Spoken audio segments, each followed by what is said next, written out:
du Sécur spécial actualité au 14 décembre 2025. Nous approchons la fin de l'année. C'est assez rock'n'roll. Shameless plug, 25-26 février, le Sécur revient, le Coffee Paper dans les show notes. Nous avons quelques bons conférenciers déjà sélectionnés. Nous avons hâte de commencer à vous pouvoir les diffuser. 14 au 17 avril, le BotConf. Le 28 au 29 avril, le Cyber Conférence. 9 au 17 mai, le NordSec à Montréal. 3 au 5 juin, le Styx, que j'espère ne pas rater les inscriptions cette année. On va faire un gros effort. Un gros effort. Beaucoup de nouvelles. Fait que ça va descendre assez vite. Et je crois qu'on manquera pas de job pour l'avenir qui nous est. Puis probablement pas pour les bonnes raisons d'ailleurs. Là. En tout cas, bref.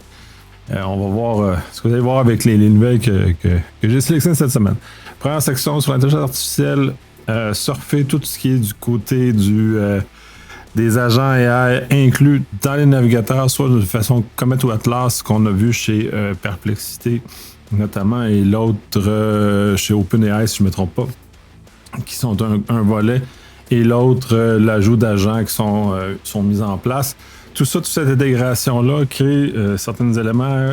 Gartner dit ne touchez-y pas, littéralement, à moins que vous ayez vraiment besoin ou vous ayez vraiment un cas d'utilisation qui est bien encadré.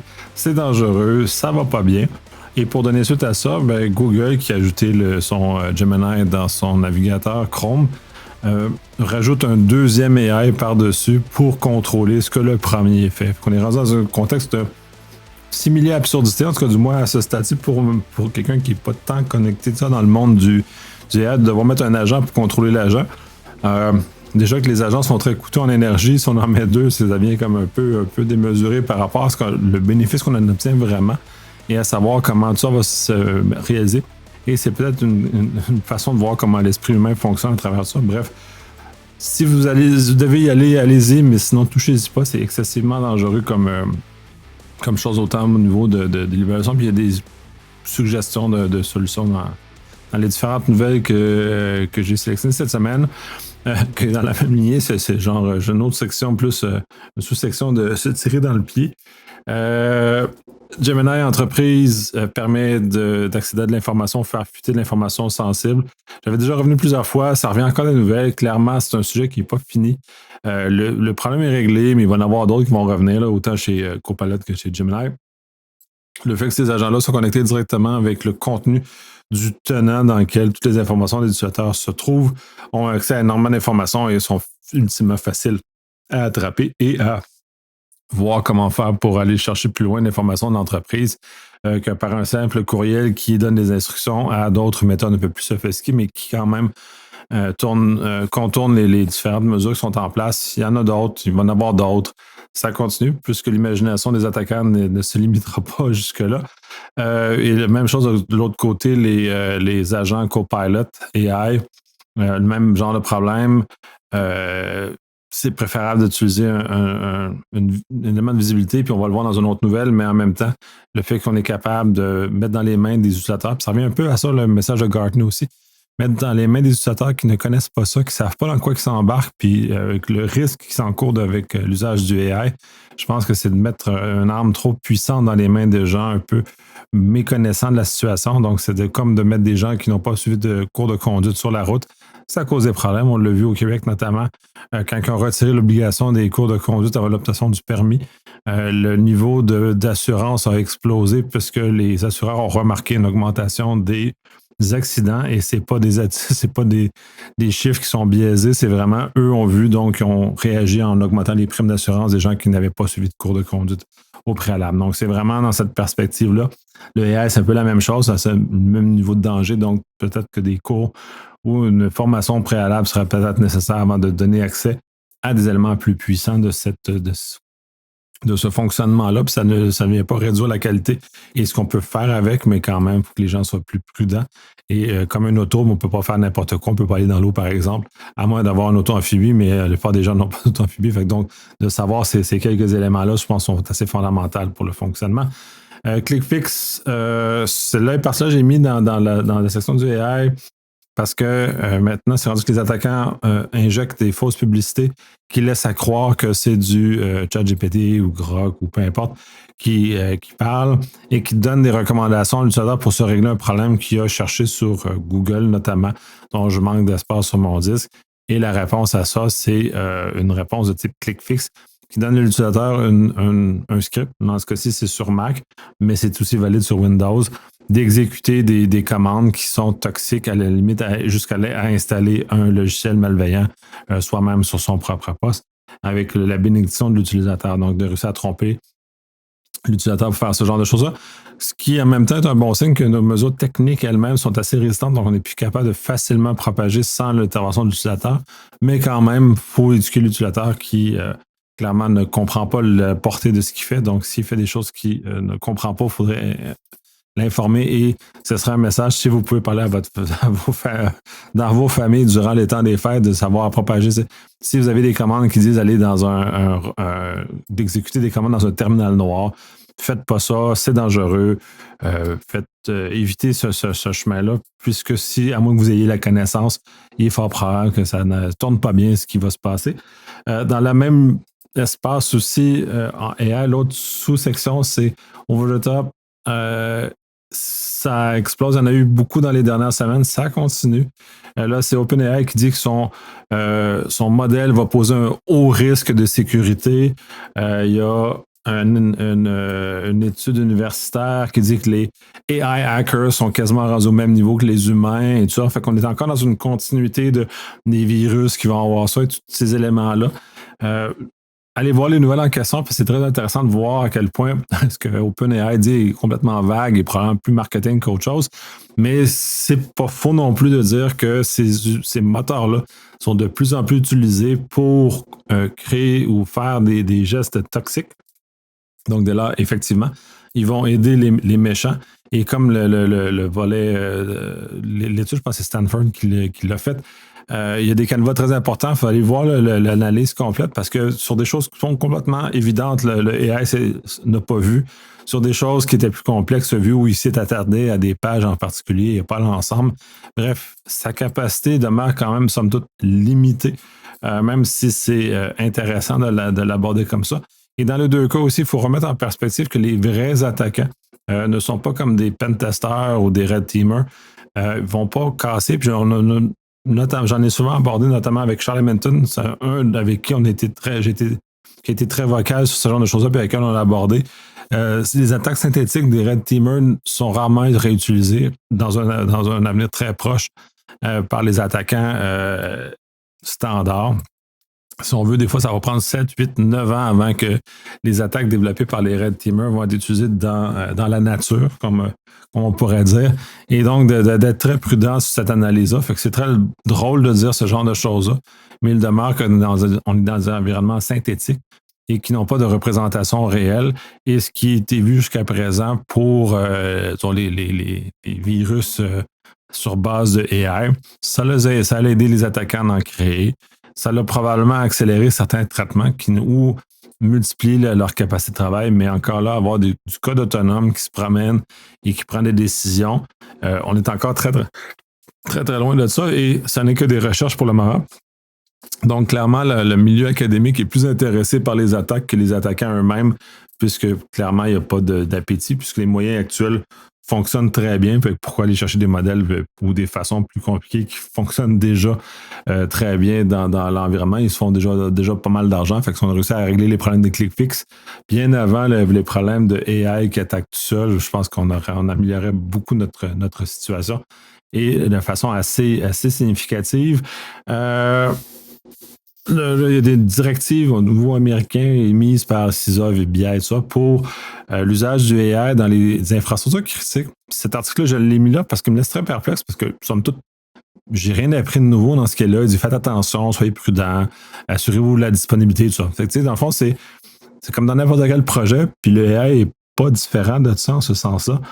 Soyez prudents, regardez la technologie, analysez-la, avancez avec. Prenez ce qui est bon, écartez ce qui est mauvais, puis le mettez en place pour pas que ça vienne diminuer la qualité du service qui est offert. Puis c'est à peu près ça qui devrait être ça. Mais je trouve ça très intéressant, cette vague-là de vouloir réinventer la roue sur des choses qui existent déjà, sur des principes qui existent déjà, à bien des égards. Donc, je suis un peu fasciné par ce genre de choses-là, mais quand même, c'est un rappel, ça je l'ai mis là aussi, c'est pas un rappel qu'il faut être prudent parce que beaucoup de gens oublient d'être prudents. Il y a beaucoup de gens qui touchent à ces technologies-là qui n'ont pas la connaissance suffisante. Là, je parle d'avoir un permis, des choses comme ça. Ben, ça en fait partie. Ceux qui ont été formés en sécurité notamment ou qui ont de l'expérience sont capables de voir naturellement ces choses-là. Les autres ne l'ont pas. Et le AI amène dans les mains, comme le no-code voulait le faire, l'amène dans les mains des gens plus grand public qui n'ont pas de formation en TI ou en SI, cette capacité-là d'être plus autonome et de ne plus dépendre des gens en TI et SI. Ce qui n'est pas mauvais d'un côté, mais en même temps, il faut que les balises soient suffisamment en place. Dans le no-code, il n'y en avait pas. Dans les AI, il n'y en a pas pour le moment. Fait que tant qu'aussi longtemps que ces balises-là ne seront pas présentes dans ces outils-là, ben, j'ai un énorme malaise de suggérer à mes parents d'utiliser ça pour automatiser leur maison ou leur vie quotidienne, puisque le danger qui est associé est encore trop grand par rapport aux bénéfices qu'ils peuvent en tirer, même si certaines petites tâches cléricales pourraient être automatisées de d'autres façons. Nouvelle suivante, il y a un AI pour aider les audits, les checklists d'audit. C'est intéressant, j'allais l'article un peu, aller le voir. J'ai pas été renversé, mais d'avoir des outils d'aide à la rédaction, aux questions, des choses comme ça peut toujours être utile. Ça nuit pas, mais pour un auditeur d'expérience, je suis pas sûr qu'il va tirer beaucoup de bénéfices de ces éléments-là, plus que ça va être des auditeurs moins expérimentés qui vont toucher à ça. Et l'autre problème, c'est que c'est des auditeurs moins expérimentés, ben même si avec le AI, ils ne seront pas capables de détecter les folies qui vont sortir de celui-ci. Donc, il va quand même créer potentiellement des problèmes ou des vides au niveau de la grille d'audit qui va sortir pour les différentes normes qui sont validées. Autre nouvelle, dans ce cas-ci, c'est le AI qui est utilisé pour auditer du code au niveau des satellites par la NASA. Donc, on a découvert une quarantaine de vulnérabilités en 4 jours, quand après 3 ans de vérification humaine n'avait pas trouvé. C'est intéressant de le voir. C'est là qu'on voit aussi que ça devient des outils très puissants parce que les analyses statistiques sont capables de voir que ce que l'esprit humain ne voit pas.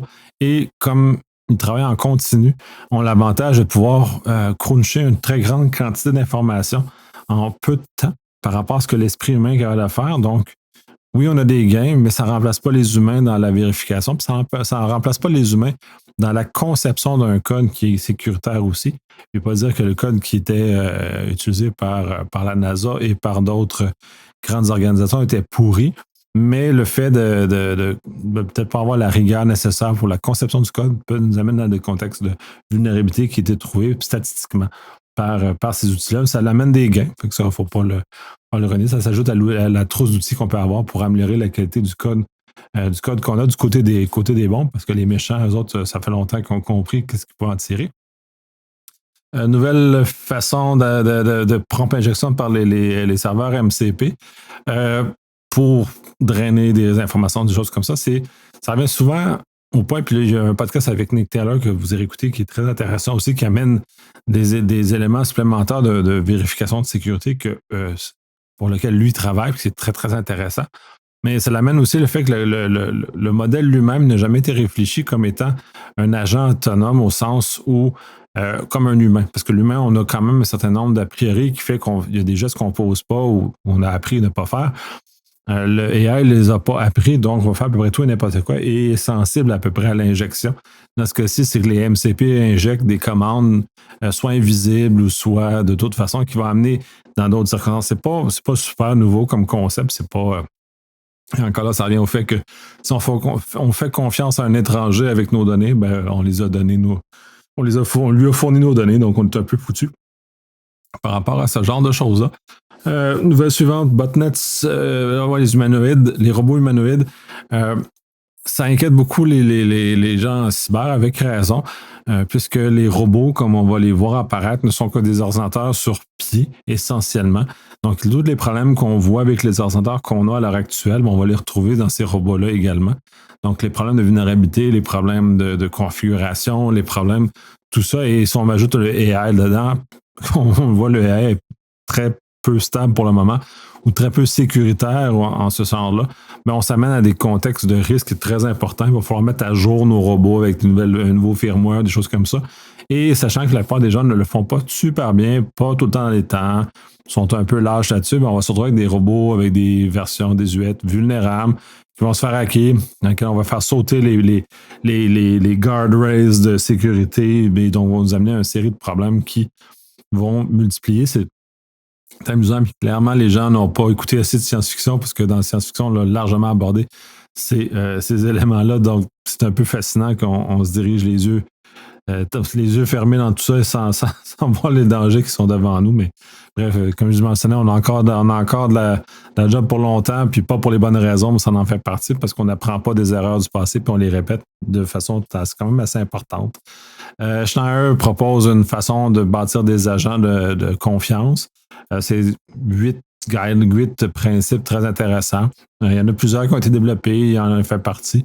Donc, de s'assurer toujours de ce que c'est, mais en même temps, ça revient beaucoup de gros bon sens à bien des égards. Fait que tous ceux qui ont appliqué moindrement des éléments en cybersécurité ou en sécurité tout court, on est déjà familier avec la plupart de ces éléments-là, donc on fait juste les remettre dans une formule expressément pour le AI avec un agent autonome qui fait ce genre de choses-là. Microsoft va bundler Copilot, Security Copilot avec licence E5 de M365 pour permettre justement une plus grande adoption de cette technologie-là avec des ratios, des éléments comme ça. Donne un tiers gratuit aussi pour inciter les gens comme un pusher de nous faire consommer le service, à quel point il est bon, puis de pouvoir avancer. Personnellement, je ne l'ai jamais essayé, fait, je ne peux pas évaluer. Si c'est similaire à ce que j'ai vu chez Google il y a quelques années, quand je suis allé dans un de leurs événements, ça pourrait être potentiellement très intéressant et améliorer la capacité des équipes à avancer beaucoup plus vite et beaucoup plus efficacement en cyber, surtout qu'on n'a pas autant de gens que ça.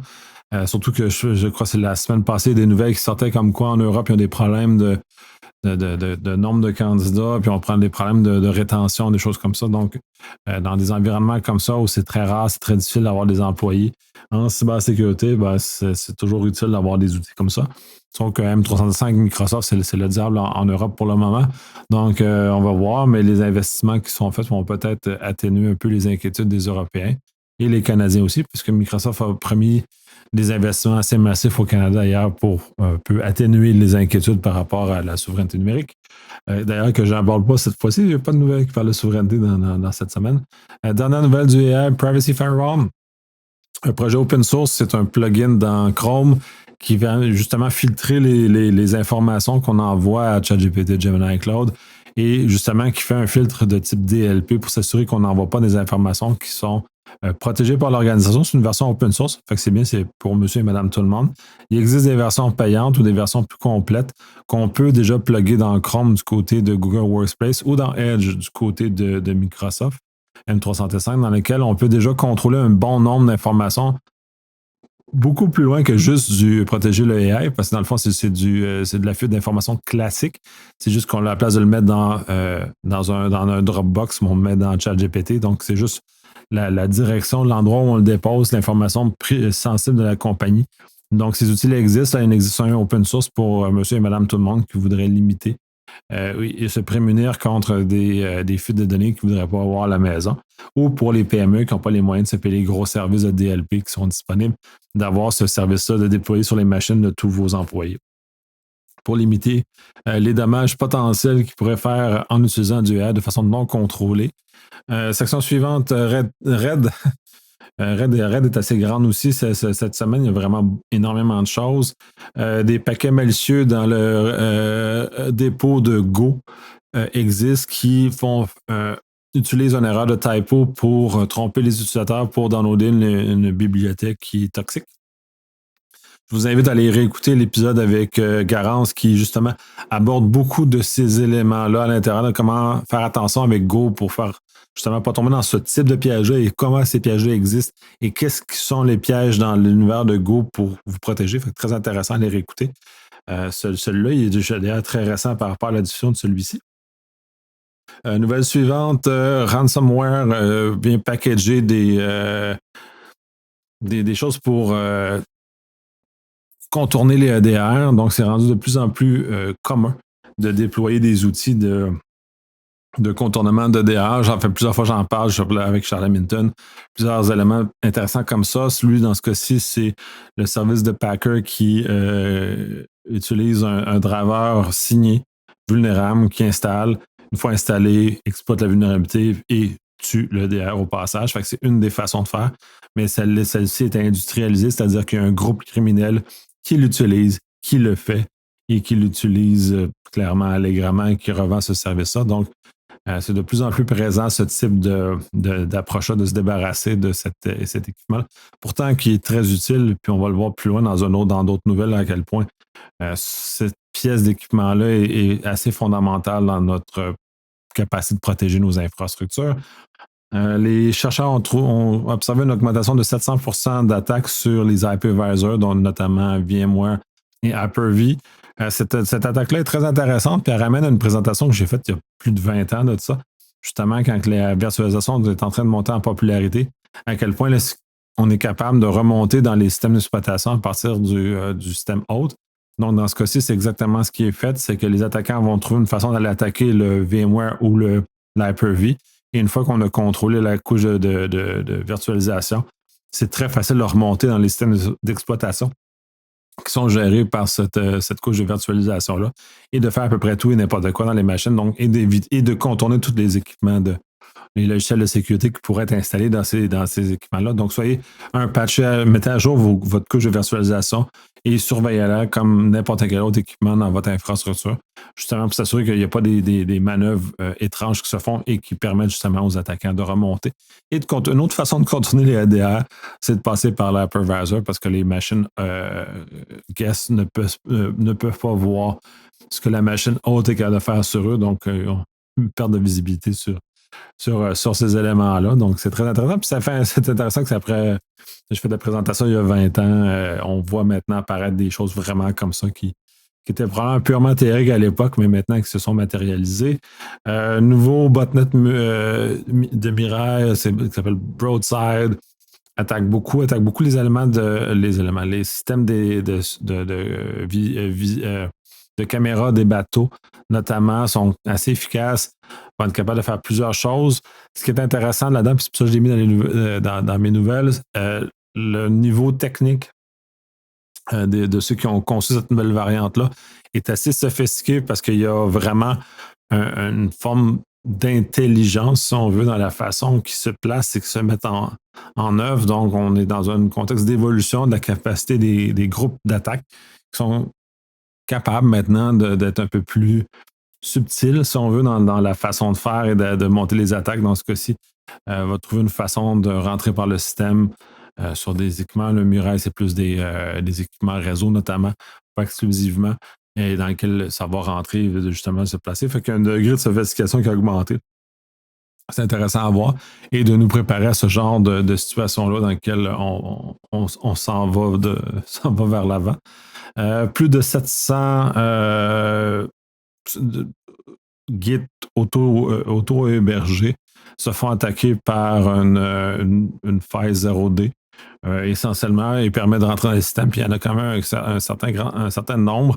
C'est assez inquiétant. Tous les gens qui hébergent des données, des informations sur des Git perso, ou en tout cas perso, ou hébergés par eux-mêmes, ou hébergés par un hébergeur tiers, et qui se font casser, et la confiance qu'on peut avoir le code qui est là, s'il n'a pas déjà été infecté par d'autres choses, si on peut aller chercher d'autres informations.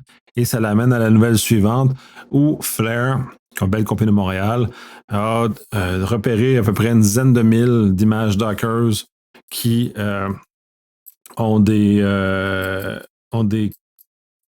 mots de passe, API key inclus dedans, donc qui diffusent à la planète entière toutes les informations qui leur permettent d'accéder à des composants un peu plus privés. Dans ce cas-ci, donc, un autre élément de recherche très intéressant de ce côté-ci, à quel point on manque d'éducation. Puis c'est une autre chose, je veux dire, on va avoir encore de la job longtemps. Le manque d'éducation qu'on a ou la capacité de partager notre connaissance avec les développeurs, notamment, ben, ça c'est des beaux exemples dans lesquels on aurait un peu raté notre coup sur notre capacité de transmettre notre connaissance et de partager avec eux pour qu'ils puissent justement aborder des meilleures pratiques de sécurité. Infoblox mentionne une technique d'attaque sur les marchés canadiens. Le marketplace canadien, pas marketplace au sens Facebook, mais dans les places où on vend des choses entre personnes. Marketplace en est un, mais il y en a d'autres. Où il y a une fraude Interac qui est très présente. Je l'ai vue de mes yeux. Elle est franchement très impressionnante en termes de qualité de setup qui est mise en place. Tout est crédible. Et n'importe qui n'est pas familier avec ça va se faire avoir, c'est sûr. C'est tellement bien fait, c'est tellement propre, c'est liché. Là, c'est vraiment léché. C'est assez impressionnant. C'est arrivé dans ma famille. Ils ont eu le réflexe de me poser la question et j'ai repéré rapidement. Autrement, ils se seraient fait avoir parce que le workflow pour le paiement Interac, pour ceux qui sont habitués, était assez bien suivi avec les bonnes images, avec les bons messages. Donc, c'était vraiment tenu par la main jusqu'à temps que le fraudeur puisse récupérer l'information. C'est vraiment impressionnant. Fait que ça aussi, partagez dans votre entourage dans le temps des fêtes pour vous assurer que votre famille ne tombe pas dans des pièges de ce type-là de transfert Interac qui pourrait justement le faire perdre de l'argent, malheureusement. Kali Linux, nouvelle version, plusieurs nouveaux outils. C'est toujours en évolution, c'est toujours vivant. C'est très intéressant de voir. Ça date là, de très longtemps, cette distro-là, qui permet justement de mettre dans les mains des pentesters un bon bundle d'outils plus facile d'accès, déjà tout préparé, donc accélère un peu le traitement pour ceux qui ne veulent pas nécessairement se monter un toolbox plus privé. Dernière nouvelle de cette section-là, Apple corrige 2 failles dans son WebKit essentiellement. Failles critiques en utilisation sur des attaques ciblées, fait que si vous avez des appareils Apple, téléphone, tablette ou ordinateur, mettre à jour le plus rapidement possible justement pour vous prémunir contre ça. C'est encore des attaques ciblées, fait que c'est pas grand public, mais le passage d'un à l'autre n'est jamais très long, malheureusement. Donc, de vous prémunir contre ce genre de choses-là. Section bleue, Windows PowerShell va maintenant afficher un message d'avertissement quand il y a du téléchargement qui se fait.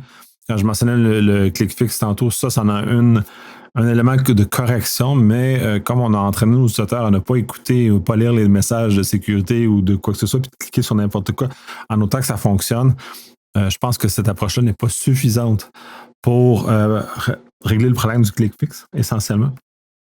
Si les gens, on les a, notamment avec les laisse pour voir en tout cas, on les a habitués à pas lire, puis pour ceux qui ont fait moindrement du support utilisateur, quand on demande justement à l'utilisateur quel message qui est fait, qu'est-ce que vous avez cliqué, ils ne s'en rappellent pas, puis ils ont cliqué n'importe où. Donc, je pense que ce n'est pas la bonne stratégie à prendre pour limiter ce type de problème-là. Je reviens un peu sur ce que j'avais lu il y a quelques semaines. Il faudrait littéralement faire disparaître le menu exécuté de la barre de tâches Windows, justement pour limiter ce type de problème-là. Pour ce qui est de l'environnement Windows, puis l'équivalent pour Mac, parce que je pense qu'au-delà de ça, on ne réussira pas à limiter ce problème-là de cette façon-là. Et d'ailleurs, la nouvelle suivante là, qui chiale sur le deep infection dans le TLS, puis justement avec raison, amène de bons arguments. Vous irez lire le plaidoyer de la personne. Je trouve très intéressant parce qu'effectivement, commencer à casser le TLS crée bien un problème. Ceux qui ont touché moindrement de la crypto savent que c'est pas très stable, ces éléments-là. C'est très compliqué de s'injecter dans une communication chiffrée comme celle faite par TLS parce qu'elle est très résistante à l'injection comme c'est fait là, le man in the middle. Et bref, ça vient tout déstabiliser. Et de toute façon, comme on a habitué nos utilisateurs à cliquer justement sur les certificats qui sont pas à jour. Bref, on a utilisé nos utilisateurs, comme je mentionne dans la nouvelle suivante, à cliquer sur OK, puis d'essayer de passer à travers sans vraiment lire ou sans vraiment faire des choses. On a créé aussi d'autres problèmes comme ça. Et ça aussi, ça en est un, le fait que tous ces problèmes de briser de TLS vont nous amener dans une autre situation qui va aller plus loin. Et de ce côté-là, on est beaucoup mieux de mettre des senseurs comme les ADR sur les postes, sur les endpoints, sur les navigateurs, parce qu'on peut mettre ça sur Chrome Edge, on peut mettre de la télémétrie.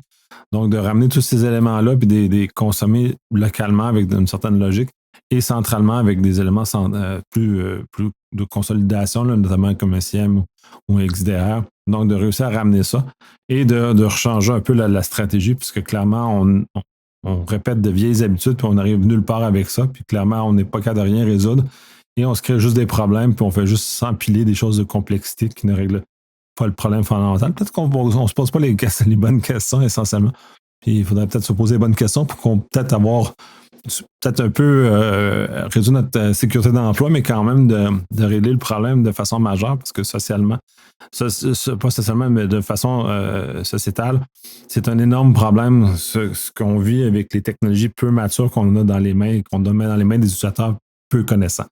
Nouvelle suivante, pourquoi c'est impossible de bloquer iMessage dans les différentes façons, différents pays, parce que les pays l'essayent présentement. La Russie a bloqué le FaceTime, a bloqué beaucoup de choses, mais n'est pas capable de bloquer iMessage. La Chine, la même chose d'ailleurs, n'est pas capable de bloquer iMessage. C'est parce que Apple a constitué le volet texte de iMessage sur son protocole de notification. Un peu comme les SMS étaient utilisés pour véhiculer beaucoup d'informations sur la communication et en sont servis pour faire du texte. Bien, Apple a fait un peu la même chose, mais je pense de façon liée. Quand ils ont développé son protocole de notification, les enfants, tout ce qu'on reçoit, bien, ils ont mis le volet message dedans. Ça, c'est en 2011. Et c'était probablement aussi pour éviter que les compagnies de cellulaires bloquent à l'époque cette messagerie-là parce que probablement ça rentrait en compétition avec le SMS et ainsi de suite. Donc, ça avait été conçu comme ça à l'époque. C'est pour ça que c'est impossible à bloquer maintenant. Que les pays comme la Russie qui essaient de bloquer la plupart des éléments, des moyens de communication occidentaux ne sont pas capables de bloquer ça parce que ça va venir bloquer le fonctionnement même des notifications qui sont en place. Et pour ceux qui ont pris l'avion et qui sont dans avec des Wi-Fi qui permettent l'échange de messagerie de base, des éléments comme ça, ont dû constater que toutes les notifications sur les téléphones iPhone rentrent même si le service associé n'a pas d'accès réel à Internet à travers le Wi-Fi de l'avion. Donc, c'est vraiment juste pour ça, parce que ça s'inscrit dans cette structure-là. Et c'est un des éléments de structure qui n'est pas bloqué nulle part parce que justement, c'est fondamental au fonctionnement des notifications qu'on reçoit sur les iPhones. Le volet industriel aurait besoin d'un développement sécuritaire. C'est un secteur complet qui a été un peu ignoré, qui vit sur des marges qui sont généralement minuscules, qui n'ont pas énormément d'argent à mettre en TI ou en SI. Donc, sont souvent ciblés avec des attaques. Ils ont souvent des vieux équipements aussi, pas parce qu'ils sont négligeables, mais parce que des équipements industriels vont coûter généralement plusieurs millions de dollars et on réachète pas ou réinvestit pas à tous les 2 ans parce que la technologie est 18, donc c'est des technologies qui durent excessivement longtemps. J'avais déjà fait mention que c'était peut-être mieux d'avoir des équipements Linux sur ces équipements-là parce que le fait d'avoir des XP qui vivent encore et le fait même que tant aussi longtemps que la machine industrielle fonctionne, il n'y a aucune raison de se débarrasser du logiciel qui lui permet son fonctionnement. Donc, il n'y a pas de logique de ce côté-là, contrairement à ce qu'on voit. Donc, ça serait peut-être de ramener une réflexion. Mais bref, dans ce cas-ci, ils sont mal aimés comme d'habitude. Donc, il y aurait besoin de beaucoup d'amour pour régler les problèmes de développement, de chaîne d'approvisionnement, logiciel notamment, de tout s'assurer que leur environnement est de plus en plus robuste pour pas qu'ils soient pris dans des chaînes d'attaque et qu'ils soient pris au passage sur ce genre de choses-là. Article de Insider sur le biseau. C'est un concept qui est assez vieux, du moins en Amérique du Nord, qui est utilisé. C'est l'espèce de rôle d'un ciseau, mais de spécialisé business, c'est-à-dire qu'il y a l'interface entre le grand ciseau et sa ligne d'affaires, notamment. Dans les grandes organisations, on le voit depuis longtemps. Pour ma connaissance, je sais qu'il y a des organisations qui ont appelé ça le biseau pendant longtemps. Maintenant, ils appellent ça de d'autres noms. Je connais d'autres grandes entreprises qui utilisent d'autres vocables pour mettre ou en tout cas qualifier ce rôle-là. Mais c'est vraiment un rôle qui est collé sur le business, donc la connaissance du terrain, qui est essentiel pour la sécurité parce que le business sait qu'est-ce qui est à protéger, qu'est-ce qui est précieux, qu'est-ce qui n'est pas précieux.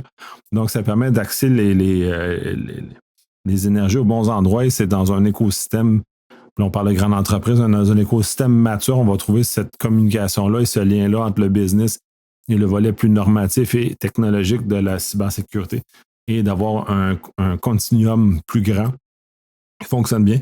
Par ailleurs, je n'ai pas vu en carrière de déploiement de ces structures-là qui arrivait à un résultat concluant. C'est encore un peu à tâtons, là, malheureusement, parce qu'on voit, même si en Amérique du Nord, ça fait longtemps qu'on opère ce rôle-là, il est encore un peu de tâtonnage, c'est pour ça qu'il a été renommé, refait différemment, parce qu'on n'arrive pas à une situation qui convient à tout le monde ou qui permet de fonctionner avec une grande fluidité et efficacité dans ce genre de choses-là.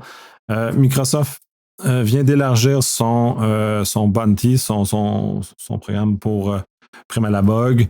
C'est très intéressant parce que ce coup-ci, tout ce qui est service offert par Microsoft est couvert, même si c'est un tiers parti qui a conçu le composant en question qui est vulnérable.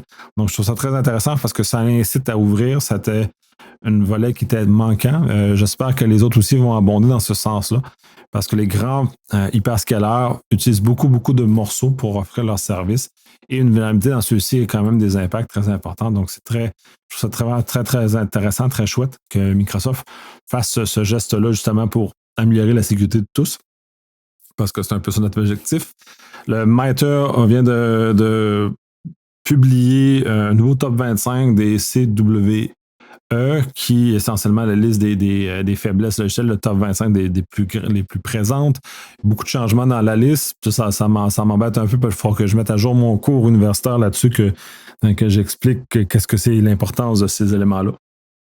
Donc, je devrais mettre à jour. Dernière nouvelle de cette section-là, comment durcir son Windows. Il y a un développeur qui a développé 2 outils pour durcir Windows 11 Pro, je pense. Je connais mal les nouvelles versions, les paliers de version de Windows 11, mais bref, je crois que c'est la version Pro. Un, la durcir, donc ça vient changer les configurations. Puis le deuxième module, c'est essentiellement un élément de configuration pour faire du whitelisting, de contrôler ce qui roule sur la machine. C'est une belle idée. J'espère que les gens vont toucher à ça parce que c'est un principe de sécurité qui est très, très vieux, donc d'autoriser seulement ce qui est voulu sur les machines et pas de faire rouler n'importe quoi. Donc, c'est une bonne idée. Par contre, tous ceux qui y ont touché se sont cassés les dents là-dessus parce que c'est très compliqué à déployer en entreprise. Ça ne fonctionne pas bien. Dans certaines entreprises, ils ont trouvé des structures pour arriver à des situations mitoyennes, mais c'est très compliqué. Ça demande beaucoup d'expertise déployer ce genre de choses-là, même si c'est la meilleure façon de protéger nos postes. Donc, pour les personnes qui ont un peu de connaissances, les outils sont en open source, sont disponibles. Puis s'ils peuvent, comme les grands publics peuvent commencer à toucher ça un peu, je pense qu'on va régler beaucoup de problèmes, puisqu'on n'a pas besoin de mettre à jour des signatures ou des choses comme ça, puisque seul le code autorisé fonctionne. Par ailleurs, les LOLBIN et LOLBAS ont le potentiel de contourner ces éléments-là, mais ça serait intéressant de voir une étude qui parle vraiment quand on a vraiment un bon whitelisting qui est fait avec les composants, voir si on est capable de contourner ou pas. Ce serait intéressant de voir des études là-dessus. Section suivante sur la vie privée. Le Home Office au UK a été réprimandé ou en tout cas chicané sur le fait qu'il n'avait pas divulgué que ses algos de reconnaissance faciale étaient biaisés. Dans ce cas-ci, je trouve ça un peu étrange parce que dans un univers où on essaie de limiter les biais de l'intelligence artificielle, que ça ne soit pas diffusé, qu'il n'y ait pas amélioré les logiciels en question, je trouve ça un peu bizarre comme concept. C'est pas sans rappeler qu'on a un pilote canadien aussi sur la reconnaissance faciale chez les policiers sur le terrain, ce qui n'est pas très glorieux, mais dans cette perspective-là, où ça, c'est un exemple où un biais n'a jamais été remonté et n'a pas fait attention. Et l'humain a tendance à être paresseux. Si on regarde la nouvelle de Gartner sur les navigateurs AI, comme l'humain est paresseux, essentiellement, il va se fier à la machine et ne viendra pas revérifier, malgré que le projet pilote canadien dit qu'il y a toujours un humain qui va vérifier. J'ai des doutes que ça dure dans le temps, l'humain étant ce qu'il est. Il faut mettre des mesures structurelles pour empêcher que ça fasse ce genre de choses-là. Là, cette nouvelle-là, en tout cas, bref, c'est hacker. Les pirates peuvent utiliser certaines fonctions de WhatsApp ou Signal pour extraire de l'information privée des utilisateurs. Le titre est beaucoup plus glamour que le contenu de l'article, en tout cas, moi, de ce que j'ai trouvé dans l'article, j'ai pas trouvé tant d'informations privées que ça qui étaient divulguées. Mais essentiellement, WhatsApp et Signal interagissent avec un utilisateur tiers qui envoie des messages directement, puisque les deux sont potentiellement avec des numéros de téléphone. Donc, peut interagir, demander des modifications sur des messages qui n'existent pas ou envoyer des réactions sur des messages qui n'existent pas. Et ça permet d'avoir une réponse du logiciel qui est installé sur le téléphone. Par ailleurs, il n'y a pas d'informations privées tant que ça. En tout cas, moi, ce que j'ai vu qui revenait de cette communication-là. L'article met beaucoup d'emphase sur le délai des retours, donc le savoir si l'appareil est ouvert ou fermé.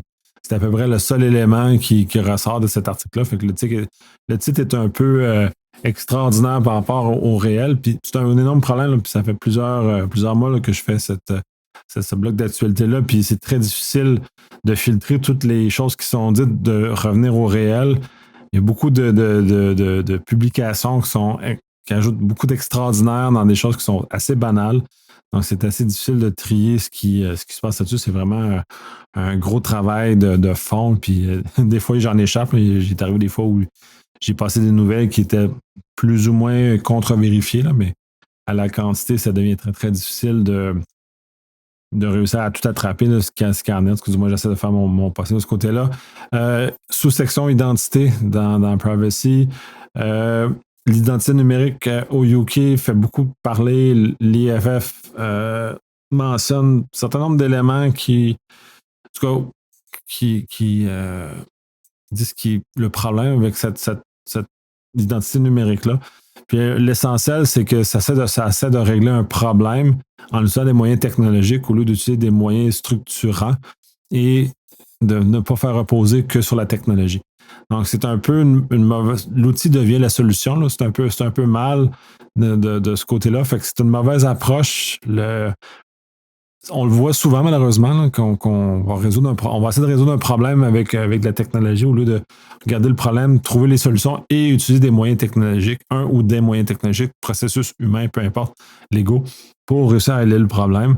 Dans ce cas-ci, je pense que la magie va se passer par ça. Fait que c'est un des énormes problèmes qui est avec cette technologie-là. Donc, c'est peut-être faire un pas de recul pour prendre le temps d'analyser, de regarder ça correctement. La vérification de l'âge, puis c'est un autre article de le IFF. C'est intéressant parce qu'il amène sur le fait que ça va beaucoup plus loin de ce que je chiale beaucoup sur le fait de les différentes lois qui viennent justement éviter que les jeunes sont en contact avec de la pornographie, qui sont en contact avec des choses, des textes hostiles, des médias sociaux, tout dépendant de ce que c'est.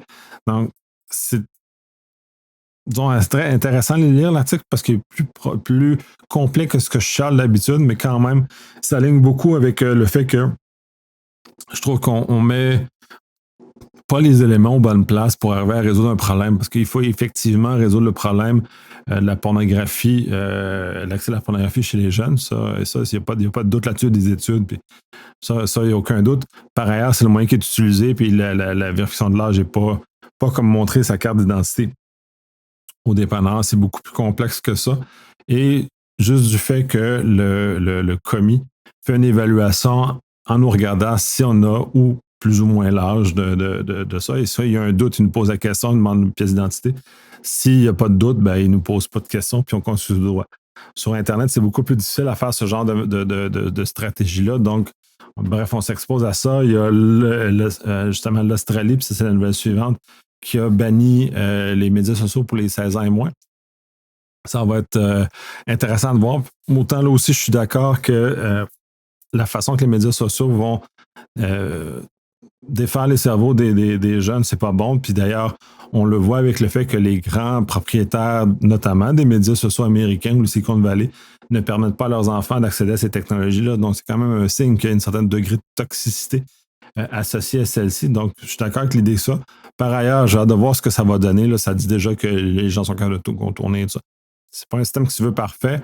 Dans ce cas-ci, c'est un système qui n'exige pas de preuve d'identité, à moins qu'on ait été attrapé, qu'on ait été perçu comme ayant moins de 16 ans, dans ce cas-ci. mais de voir comme ça, fait que c'est un cas dérivé, mais quand même qui est dans la même sphère de regard que l'IFF mentionne au niveau de la vie privée. Donc, c'est intéressant de regarder, fait que voir comment ça va évoluer, comment ces choses-là vont se matérialiser et comment cette expérience de l'Australie va mener peut-être des réflexions un peu plus justes sur la façon de limiter l'accès à des sites qui sont non désirés pour les enfants, qui vont potentiellement mener à des problèmes ou à des problèmes de croissance. Les législateurs américains s'inquiètent de la vie privée par rapport aux caméras de sonnettes de maison, notamment la Ring de Amazon, qui c'est essentiellement ça. Donc, je trouve ça intéressant que les législateurs américains s'intéressent à ça parce que ça sert les corps de police.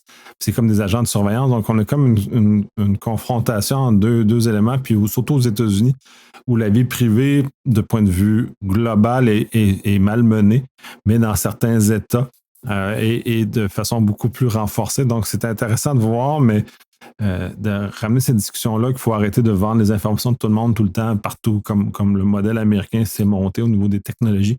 Et comme ça, qu'ils vont beaucoup faire d'argent et beaucoup de favoriser le développement technologique, mais des fois qui n'est pas toujours bon pour tout le monde. Nouvelle de Carbon sur le fait que d'effacer son téléphone cellulaire devant les douaniers américains, c'est pas une bonne idée. Sur le fait qu'il y a quelqu'un d'Atlanta qui a effacé son cellulaire devant les douaniers parce qu'il a pris panique, parce que ceux-ci voulaient le fouiller. Et ensuite, il a été poursuivi par le DHS et le FBI sur le fait que c'est entrave et tout et tout. Je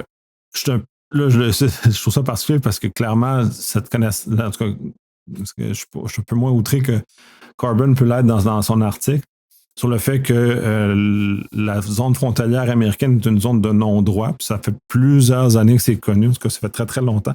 Peut-être que c'est pas suffisamment connu par ailleurs, mais c'est un élément qui était largement étudié, le fait que la zone frontalière américaine est une zone de non-droit. Et justement, il fallait pour le vivre, là, c'est le fait que jusqu'à tout récemment, les Canadiens n'avaient pas tant de difficultés, puis on passait très, très facilement les contrôles frontaliers américains. Maintenant, c'est un peu différent, mais à une époque, c'était très facile. Et donc, on n'avait pas l'impression que c'était une zone de non-droit. Les Européens, c'était un peu plus difficile de passer les douanes américaines, mais quand même assez facile, somme toute, jusqu'à tout récemment aussi. Donc, dans ces moments-là où tout roule bien, ça ne pose pas cette réflexion-là sur la zone de non-droit. Mais c'est un fait, c'était largement étudié. On n'a pas le droit d'avoir un avocat, on n'a pas le droit de reculer. Si on recule, on va se faire accuser. Il y a beaucoup, beaucoup de règles associées avec la zone frontalière américaine. Donc, c'est très important de les connaître et pas de présumer des choses. Donc, dans ce cas-ci, ça, puis on peut être fouillé sans support. Et puis, ils ont le droit de fouiller dans nos appareils. On a beaucoup, beaucoup de droits. Les douaniers américaines, ou en tout cas beaucoup de capacité par rapport aux douaniers dont on regarde dans un contexte canadien, où la Cour suprême a tranché sur un certain degré de protection des gens qui sont même quand ils sont dans la zone frontalière responsable pour rentrer au Canada. Donc, je suis un peu fasciné par sa surprise parce que moi j'ai zéro surprise, mais en même temps, effacez pas ou posez pas un geste devant un douanier qui pourrait le mettre suspicieux. Et c'est surtout aux États-Unis qui sont très nerveux ces temps-ci. Et qu'il y a une des directives du président sur d'être très, très rigoureux dans les questions. Donc, il a peur de l'étranger. Donc, ça nous amène un peu dans cette zone-là. Fait que donc, soyez prudents ou notamment comme Corbin le mentionne, restez chez vous. Ça va vous régler ces problèmes-là. Puis c'est un peu l'approche que je prends pour les États-Unis. En tout cas, du moins, à moins que je sois vraiment obligé pour le travail. Il n'est pas prévu que j'aille aux États-Unis dans un avenir rapproché, justement parce que je ne veux pas m'exposer à des fouilles intempestives potentielles de ce genre de choses-là. Bref, le commissaire à la vie privée du Canada s'inquiète de certains panneaux publicitaires qui ont des équipements de reconnaissance faciale. C'est pas la première fois qu'on a ce genre de nouvelles-là au Canada. Ça revient souvent. Ces nouvelles-là, on l'avait eu dans certains centres d'achat. Là, on a certaines zones à Toronto. Donc là, c'est le commissaire canadien qui intervient dans ce cas-ci. Et de regarder comme ça, fait qu'il y a une enquête qui est ouverte, voir, mais on voit clairement que l'appétit pour ce genre de choses-là ne diminue pas parce que ça fait déjà plusieurs années, ça fait plus que 5 ans qu'on en parle, puis ça revient encore même au Canada, ce genre de situation-là.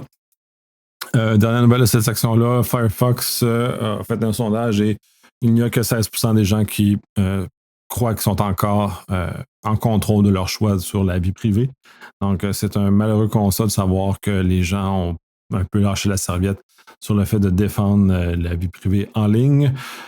Section sur l'information warfare.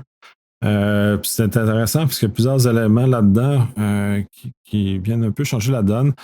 Le premier, c'est un très bel article de Verge sur le fait qu'on est en train de perdre la bataille sur la désinformation. Puis c'est très intéressant au point de vue américain sur le fait que la droite américaine s'est longtemps plaint que les médias sociaux les censuraient. Et maintenant, on se rend compte que cette bataille-là a amené à plus de censure et non la réduction de la censure. Donc, c'est un peu malheureux, tous ces éléments-là, comme c'est fait, et tous les organes non gouvernementaux ou gouvernementaux qui permettaient de surveiller l'augmentation de la désinformation, ces éléments-là ont été démantelés, notamment aux États-Unis et pas exclusivement aux États-Unis. Donc, on est en train de perdre une capacité, une plus grande qu'on perd notre capacité à lutter contre la désinformation, puis on le voit bien aux États-Unis à l'heure actuelle sur le fait que c'est très utilisé dans la politique interne, ce qui est un peu malheureux quand on voit ça de l'extérieur, bref, d'un côté. Puis en même temps, puis là, ça, c'est les deux nouvelles suivantes sur le fait que la Russie est un moteur assez puissant de désinformation, en Europe notamment, mais pas exclusivement, pour mener à bien ses objectifs, autant d'interférer dans les élections, autant d'interférer dans les différentes nouvelles ou dans différents pays avec l'usage notamment de l'intelligence artificielle pour industrialiser encore plus leur capacité à faire le travail comme ça. Donc, on le voit dans un grand écosystème, fait qu'on, si on perd notre capacité de lutter contre la désinformation, il n'y a pas que la droite américaine qui va s'en trouver soulagée parce que c'était leur cheval de bataille, mais le fait que les acteurs étatiques hostiles à l'Occident vont l'utiliser contre nous, ben on se retrouve à être beaucoup plus perdants dans l'ensemble qu'une simple petite bataille sur ce qui était supposément de la censure et qui n'a pas encore d'appui scientifique probable pour dire qu'il y avait effectivement de la censure sur la droite américaine, mais qui n'est pas exclu qu'il y en ait eu aussi, comme là, il y en a de la censure sur d'autres choses de toute façon. Donc, on ne gagne pas, on gagne zéro là-dedans. Mais bref, c'est intéressant de voir que l'Allemagne a évoqué l'ambassadeur russe et que l'Angleterre fait justement des discours sur la place de la Russie dans la désinformation. Donc, de les voir que les pays européens prennent position et qu'il n'y a plus de diplomatie sur le fait de déclarer la Russie comme étant un acteur hostile pour vrai et avec des intentions hostiles sur l'Occident. Donc, c'est intéressant de voir ce changement de cap-là dans un contexte où on a, je crois, en Occident, perdu le contrôle de la désinformation, comme le mentionne notamment le premier article de cette section aussi, de commencer à le dire ouvertement que ce pays-là agit contre nous, puis d'arrêter de faire semblant. Je pense qu'on est dans un pas pour régler le problème, puis que ce pays-là arrête de faire ce genre de choses-là et qu'on se retrouve à restabiliser correctement les différents éléments. Dernier article de cette section-là, il dit ça coûte combien de souhait de bouleverser une élection. Je peux faire une traduction comme ça. Puis ça parle essentiellement du coût des cartes SIM pour la création de faux comptes de médias sociaux et à quel point les comptes de médias sociaux sont instrumentalisés pour effectuer la désinformation. C'est fascinant en même temps que tous ces outils-là qui sont essentiellement américains, qui servent les tech bros aux États-Unis, qui sont des agents de renseignement puissants pour les États-Unis, puisque la quantité d'informations qu'ils ramassent sont énormes, que les data brokers s'y alimentent aussi, que tout cet écosystème-là, puis finalement, ben, ça sert contre sa propre population. Donc, ça, moi, je trouve ça un élément très fascinant à quel point on est dépendant de ces grandes technologies-là et pourquoi ils ont Facebook, Instagram, Twitter ou X maintenant. Toutes ces technologies-là ont tant d'espace dans l'esprit public et à quel point finalement ces compagnies-là ont un impact très important sur la vie des citoyens de beaucoup de pays, notamment en Occident, mais pas exclusivement, parce qu'ils sont très présents aussi en Asie, mais dans d'autres contextes. Donc, c'est très, très fascinant. Bref, mais ça coûte que quelques dollars acheter une carte SIM, donc d'avoir des faux comptes, c'est pas très, très, très dispendieux. Et on le voit aussi avec les fermes qui ont été fermées aux États-Unis. On a eu des nouvelles il y a quelques semaines qui parlaient de fermes de cellulaires qui servent essentiellement à faire ce genre de choses-là et non à casser, à faire tomber des tours, mais vraiment à créer des faux comptes et toute cette structure-là de validation qui est faite, qui a été trompée par les méchants depuis déjà longtemps. Dernière section, c'est divers. J'ai deux petites nouvelles qui sont intéressantes. Que je n'irai pas nécessairement en profondeur sur le contenu, mais juste de vous inciter à aller les lire. La première, c'est qui parle du obsèque, un mauvais obsèque qui est nuisible. Puis là, il prend des exemples. Puis l'angle d'analyse, c'est juste de dire que c'est un mauvais obsèque, puis le prendre en exemple, c'est pas suffisant. Il faut le faire avec une grille d'analyse qui permet justement de descendre et d'analyser correctement le mauvais obsèque et de tirer les leçons qui sont adéquates pour ce genre de choses-là. Et on le voit souvent dans beaucoup de nouvelles qui est ramené que l'analyse se limite qu'à pointer du doigt sur le mauvais obsèque ou le mauvais élément et de ne pas apporter une grille d'analyse qui permet d'analyser la situation et d'en tirer les leçons apprises qui sont nécessaires par rapport à ça, avoir un enseignement nécessaire à ça. Fait que lui, il y a beaucoup d'informations sur justement cette analyse-là. C'est intéressant. C'est pas nécessairement un article qui est bref, c'est pas nécessairement dans l'actualité, mais c'est très intéressant. Puis, est-ce qu'on devrait faire confiance à la localisation des sorties VPN? La réponse est non. La plupart des fournisseurs VPN ne font pas sortir le VPN nécessairement dans le pays dans lequel il est indiqué. Et le truc qui est fait, c'est que les adresses IP sont géolocalisées sur la base de déclarations volontaires des fournisseurs, ce qui fait que des fois, certaines adresses qu'ils ont vont dire, puis l'exemple qui est donné à l'article, c'est les Bermudes, notamment, en tout cas, cette zone-là. Mais ce qu'ils vont faire, c'est qu'ils vont avoir des adresses aux États-Unis, qui vont les adresses IP et les déclarer dans le pays en question. Ce qui fait que d'un point de vue contournement des contrôles de géolocalisation, ça arrive à l'objectif. Par ailleurs, si c'est pour cacher votre identité d'un pays hostile, ça ne fonctionne pas, notamment quand les sorties sont aux États-Unis. Les Américains ont toute la capacité d'attraper tout le contenu à ce moment, donc vous n'êtes pas zéro protégé. Si c'était votre objectif, soyez prudent. Bon, fin des nouvelles. Ça fait encore un très gros épisode, encore beaucoup de nouvelles, il y avait beaucoup de choses. Ça prend beaucoup de temps à exécuter ça aussi. Fait que là, je me pose beaucoup de questions sur comment je vais suivre ça parce que c'est très long, très difficile de filtrer la quantité de nouvelles que je me retrouve à lire et de tracer le vrai du faux. Je vais me poser des questions dans les prochaines semaines. De toute façon, c'est un projet expérimental quand j'ai démarré. Je vais voir ce que je fais avec. Et encore une fois, j'attends vos retours, vos idées d'amélioration, qu'est-ce que je peux faire, où ça peut aller, tout ça. Puis encore, j'ai encore fait presque 1 heure. C'est une nouvelle semaine tout à fait exceptionnelle. Sur ça, je vous dis à la prochaine.